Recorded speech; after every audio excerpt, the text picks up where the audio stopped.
Vabbè, vabbè, vabbè, vabbè. Io impazzisco perché per 50 minuti è stato un Napoli scialbo, piatto, senza idee. E poi entra De Bruyne, apro parentesi, e Spinazzola. Entra De Bruyne e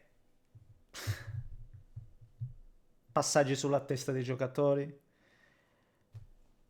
filtranti sulla corsa, giocate, genio. Stiamo parlando di un campione. Ma io davvero devo sentire che questo qua è il problema del Napoli. Ma io davvero devo sentire che giocatore difficilmente collocabile. Ma io davvero devo sentire ste robe. Da giornalisti, da gente accreditata. Io non parlo, ragazzi, perché magari poi qualcosina la potrà dire uno youtuber, un influencer, chiamateli come vi pare. Non mi interessa. Io ascolto sempre gli opinionisti teoricamente accreditati. E l'ho sentita anche da loro sta roba. E sta roba mi fa accapponare la pelle.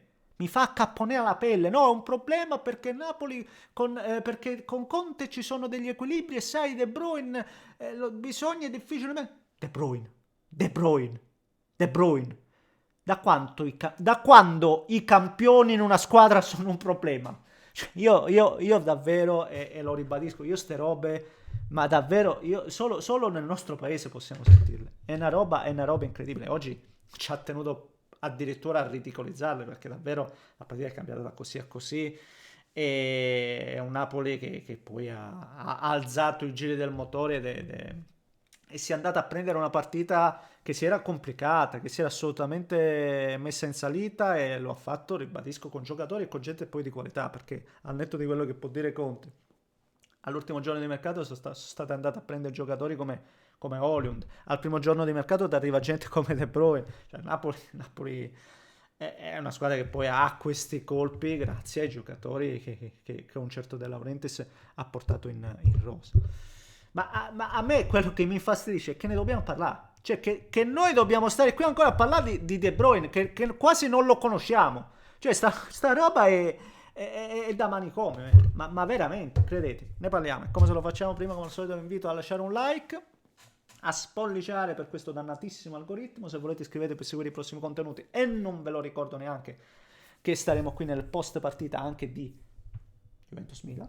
E quindi, se volete, attivate la campanella e trovate tutti i vari profili in descrizione. Vi ringrazio per il supporto vostro, siete sempre un bijou. Allora, sì, è un Napoli che vuoi o non vuoi, ragazzi, e questa cosa è sempre una sorta di premessa quasi stucchevole, lo so e mi scuserete, però va detto, soprattutto anche perché anche oggi abbiamo visto, no? Altri due infortuni, Lobotka, Politano che praticamente le ha giocate tutte e non è semplice, non è facile, ma non parlerei, specialmente ad oggi 5 ottobre, stanchezza fisica, perché la stanchezza fisica al 5 ottobre secondo me non può sussistere, ma la stanchezza mentale. E questo l'impegno infrasettimanale te lo porta, ragazzi, e quindi per forza di cose un po' magari abbassi l'attenzione, quindi un metro in meno. E la fortuna del Napoli in questo senso è comunque un allenatore come Conte che cerca di tenere sempre tutti sugli attenti, ma non è comunque semplice, non è comunque facile e lo abbiamo visto anche oggi sostanzialmente, però il Napoli ha una rosa che può sopperire a tutto ciò, ragazzi miei. E forse in questo senso anche la rotazione di De Bruyne, credo, non penso che sia scelta tecnica, penso veramente una questione di rotazioni perché poi bisogna arrivare in fondo all'annata, ecco, ci saranno tantissime partite e di questo fatto deve tenerne conto Conte, scusatemi, anche perché è uno di quegli allenatori che i cambi solitamente li fa al 70esimo, quindi no, dovrà essere molto molto bravo e anche evolversi da questo punto di vista, perché uno che lui sceglie la formazione, va avanti con quelli, ma ci sarà da fare tante rotazioni secondo me per il Napoli per arrivare vivo fisicamente e mentalmente alla fine della stagione e il materiale per arrivarci ce lo ha a disposizione perché anche oggi poi ribadisco dalla panchina oggi per esempio ti entra De Bruyne e Spinazzola che te la cambiano, perché ho parlato di De Bruyne e non c'è bisogno di parlarne di De Bruyne, però gente sottovaluta anche Spinazzola, cioè Spinazzola ragazzi lo mette a destra, lo mette a sinistra, ti rende, fa bellissimo passaggio di Milinkovic, ma lui ti fa un controllo clamoroso, se la sposta a destra mette la palla in mezzo e poi subito dopo va a concludere, e lì secondo me se non la murava nessuno era gol. E anche lui ha fatto vedere delle robe importanti, quindi c'è anche una profondità di rosa che Conte dovrà indubbiamente sfruttare, ed è un Napoli che poi, ribadisco ancora una volta, mentre un'altra squadra si potrebbe ritrovare senza stimoli e lasciarsi andare, no, la squadra ha alzato i giri del motore in un modo o nell'altro, ha detto andiamocelo a prendere sta vittoria, e lo ha fatto ancora una volta, ed è qui un po' quel boost che ti riesce a dare l'allenatore, senza ombra di dubbio. Poi bisogna dire che ci sono giocatori, ribadisco, che sono arrivati dal mercato importante. Hojlund è importante, ragazzi. Hojlund è importante, se non sbaglio, quarto gol in 6 partite. Se sentivo il telecronista, al netto dei gol, è il lavoro che fa, no? Come sgomita, si fa trovare in aria, streccia le difese avversarie.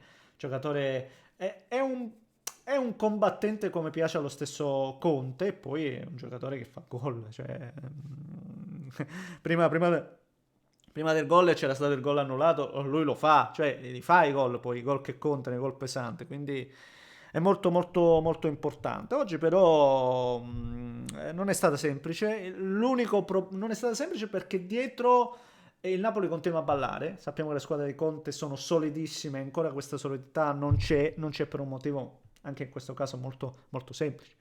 La difesa cambia sempre, cambia per questione di infortuni, per un motivo o per un altro, e cambia per un altro giocatore che soprattutto nell'ultimo anno secondo me non se lo sono molto, no, si parla sempre di Buongiorno, un altro difensore che tira la carretta è Rachmani, avercelo o non avercelo, uno come Rachmani, si sente ragazzi, si sente come, è come se si sente, quindi oggi a conti fatti il Napoli giocava con la difesa di riserva e non con i titolari, e quindi vuoi non vuoi perdi qualcosina, e questo è, ne aveva anche approfittato bene con Norton Coffey e Cator, il Genoa che aveva fatto una bellissima giocata entrambi, anche se Oliveira lì un po' leggero, però il Genoa oggi comunque ha dimostrato di essere vivo, quantomeno, no?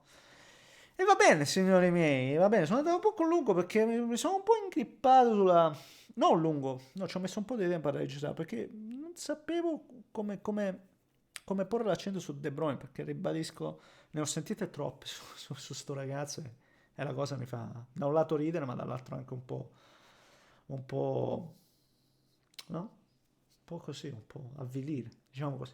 Va bene, signori, scappiamo, andiamo a vedere l'altra partita. Intanto io vi abbraccio, fatemi sapere cosa ne pensate voi. Un grande abbraccio, Tanis.